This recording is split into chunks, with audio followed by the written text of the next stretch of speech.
2 రోజులుగా ఇండస్ట్రీలో జరుగుతున్న విషయాలన్నీ మీకు అవగాహనలోనే ఉన్నాయి కాబట్టి వాటి గురించి వివరంగా చెప్పకుండా నేను వాటిలో వచ్చిన కొన్ని విషయాల గురించి నేను ఇక్కడ ప్రస్తావించడానికి మిమ్మల్ని అందరినీ ఆహ్వానించాను. ఇవాళ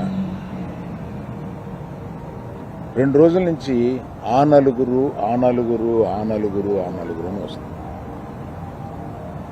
ఆ నలుగురు కొంచెం ఆ నెగిటివ్ షేడ్ తోటి ఆ నలుగురు కబంధాస్తాలతోటి ఇండస్ట్రీని పట్టుకు బాబు ఆ నలుగురికి నాకు సంబంధం లేదు, ఆ నలుగురిలో నేను లేను. ఆహా అసలు ఇది 15 సంవత్సరాల క్రితం స్టార్ట్ అయింది ఆ నలుగురు అని. ఆ నలుగురు ఆ తర్వాత ఆ 10 అయింది, అది ఎవరు పట్టించుకోలేదు. ఓ 10 మంది దగ్గర ఉన్నాయి థియేటర్లో.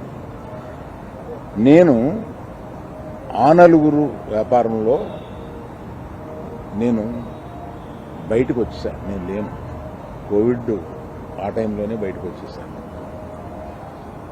నాకున్న అంటే ఎగ్జాంపుల్ మీరు ఇలా చెప్పొచ్చు అనుకోవచ్చు, తెలంగాణలో నాకు ఒక్క థియేటర్ కూడా లేదు ప్రస్తుతం.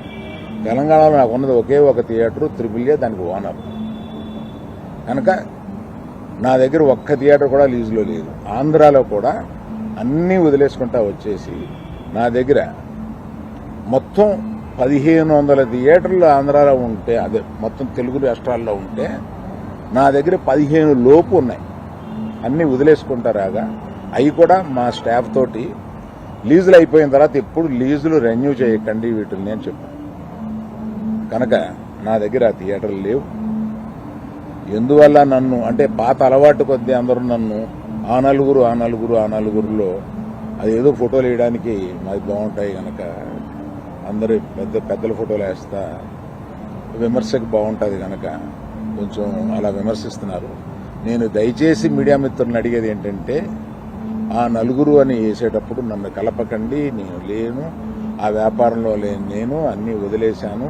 1500 థియేటర్లకి 15 మాత్రమే, 15 లోపే నా దగ్గర ఉన్నాయి. అవి కూడా త్వరలో నా దగ్గర ఉండవు, వద్దని చెప్పాను. అది ప్రథమంగా మీకు అందరికీ చెప్పడం కోసం ఈ మీటింగ్ పెట్టాను. అది కాకుండా నా వృత్తి గత 50 ఏళ్లుగా సినిమాలు తీయడం. నేను ఆ వృత్తిని నమ్ముకుని ఉన్నాను. ఇది మధ్యలో ఉన్న చిన్న అవకాశం లాంటిది ఏదో వచ్చింది, ఇది నాకు సరిపోదు అని అనుకుని నేను బయటకు వచ్చేసాను.